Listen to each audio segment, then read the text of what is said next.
Your email provider is probably collecting more information about you than you realize. And the worst part, you may be giving it away for free. Today, I'll show you why I switched away from traditional email services and the free alternative you can start using today. What you need to know is that email services like Gmail, which almost everyone uses, are actually collecting your personal data, whether it's to feed AI systems or directly for commercial profiling.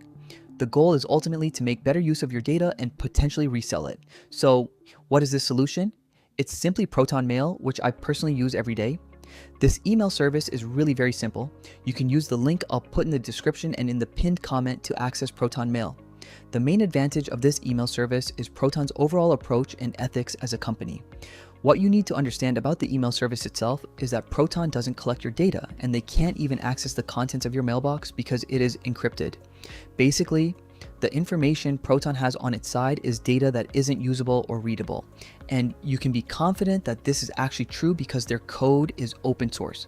In other words, anyone can inspect it and verify whether Proton is actually doing what they say it does. That's also something you absolutely need to know. There are also a few other things that are very interesting about this email service, such as protection against trackers. What does that mean? Often, you'll receive emails containing little trackers that can, for example, determine whether you've opened the email, and if you open it, what a coincidence. You'll receive another follow-up email exactly 24 hours later, encouraging you to buy or consume a product. Proton helps block those trackers, as well as spam and similar unwanted messages. Apart from that, it's a very standard email service. I'll show you how easy the interface is to use. I think it's really well designed. And of course, there are no advertisements. Here you can see the different plans. Proton Free is the one we're going to use at first. You can also click on pricing if you want to see more options. There is also Mail Plus for people who are interested, and then Proton Unlimited. To be completely transparent with you, I personally wouldn't pay for Mail Plus on its own. I have the Proton Unlimited plan, but if I were going to pay for an individual Proton service, it probably wouldn't be Mail Plus. So, what are you paying for? Mainly, you're paying for 15 gigabytes of storage. Although 1 gigabyte is already more than enough for most people. You're also paying for additional email addresses.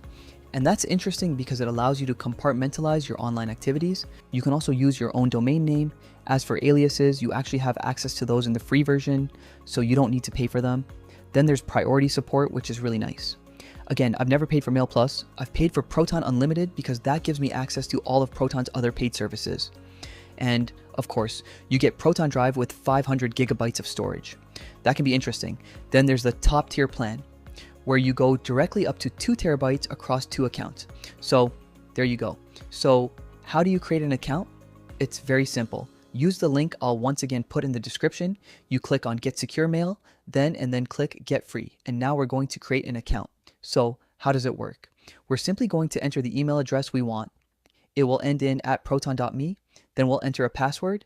I'm not going to make things too complicated for this tutorial. I'll use a relatively simple password, but keep in mind that Proton recommends using various types of characters and other requirements to make your password more secure.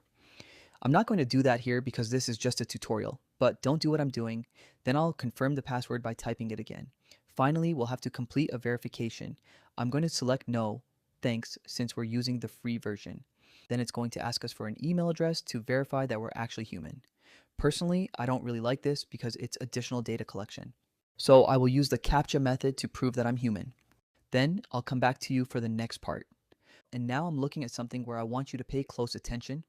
I'm going to download the PDF immediately. Basically, Proton allows me to download a PDF that can be used to recover access to my account if, for example, I forget my password or encounter another problem. I'm going to open it so I can show you what it looks like. Normally, people who are into crypto should already have an idea of what these slightly strange looking words are. For those who aren't familiar with the concept, it's basically a seed phrase. In simple terms, this list of words is your backup for recovering access to your account. And what you need to understand is that initially, this is your only recovery method if you have a problem with your Proton account. I'll show you later that you can add other recovery methods, such as another email address or a phone number. Personally, I don't really like those options because you have to provide additional information to Proton, which means they have to collect more data about us. And since we're trying to improve our digital hygiene, we're going to avoid those options.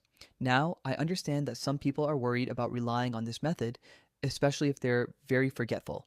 So I'll still explain later how you can configure these other recovery methods if you want to. For those of you who aren't going to forget it, it's very simple. Just print this document at home and put it somewhere you're absolutely sure you won't lose it. Then simply store the document somewhere safe, as I explained earlier. Once you've done that, you're finished. You've created your account. We'll check the box confirming that we understand that if we lose our recovery phrase, we may permanently lose access to our account. Then we'll click Continue. The display name is the name that will appear when you send emails. It's going to create my Proton account. Now I have my new mailbox. I'm going to click Let's Go, then Maybe Later, and Next. On your side, I'd encourage you to look through these options if you're interested. I'm just going to show you the main features because it's really very simple. It's an email service like any other. If you want to send a new email, you simply click New Message. You don't have to specify that you're sending it with Proton. You can remove that if you want. You can also schedule an email. As you can see, there are little notifications telling you about these options. You click on the little arrow here and can choose, for example, tomorrow, and so on. You can also, in some cases, encrypt your messages for the recipients for those who are interested in that. However, I don't think that's possible with the free version. Anyway, sending an email isn't complicated. Your emails appear like this in your inbox. Here, for example, you have an email from Proton explaining how everything works. It's completely standard. It's really very simple. Of course, there's also a smartphone application that you can use. I also wanted to show you the settings section. So how does that work? It's very simple. You go to all settings and then you'll see several sections on the left. First, I wanted to show you the recovery section. If you want to add an email address as a recovery method, either instead of or in addition to the existing method, you can do that here. You can also add a phone number. Again, I explained earlier why I'm not particularly fond of those options, but I understand that some people won't be comfortable with the alternative method. After all, we don't all have the same balance between our desire for privacy and our user experience. Everyone will have to find their own approach. I'm simply showing you the tool. You can decide based on your own needs and preferences. There are also other settings you can configure here, but we're not going to go any further. There's a password section where you can change your password and make it stronger later, for example. You can also enable two-factor authentication. You can use an authentication app. I'll introduce you to one if you don't know what it is or how it works, and I'll even show you how to configure it later. You also have security keys. If you're interested in those, know how to use them, and have one at home, you can configure it here, just as I personally do. So there you go. If you want to delete your account, you can do that here as well. If you want to change the language or time settings, that's also available here. If you made a mistake, don't worry, you can simply come back here and change it. There are also other features, but I'm not going to go into too much detail because obviously you can do quite a bit more with this email service. But this is already more than enough for the vast majority of people. Another feature worth talking about is email categories. Instead of having your inbox become one giant wall of newsletters, receipts, promotions, and actual personal emails, Proton can help organize those messages into different categories. So, for example, your shopping emails can be separated from newsletters, while your important personal conversations are easier to find. It's a small feature, but if you get a lot of email every day, it can make your inbox feel much less chaotic. Then there's dark web monitoring. This is basically an extra layer of awareness around your online account. Proton can monitor for information connected to your email address, appearing in known data breaches or on the dark web. The important thing here is that it doesn't magically prevent your information from being leaked. Instead, it can alert you when your information may have been exposed, giving you a chance to change passwords or secure the affected account before it becomes a bigger problem. But honestly, one of my favorite features is email aliases. Think about how many websites ask for your email address. You sign up for a shopping website, you give them your email. You download an app, another email address, you join a newsletter, another one, and eventually that email address starts getting passed around to advertisers, mailing lists, and sometimes even ends up in a data breach. An alias gives you a different email address that can forward messages to your real Proton inbox without you having to give everyone your main address. So instead of treating your email address like something you hand out to every website, aliases let you create a kind of buffer between you and the internet. And if you want to try Proton for yourself, I've put my Proton affiliate link in the description. See you in the next video.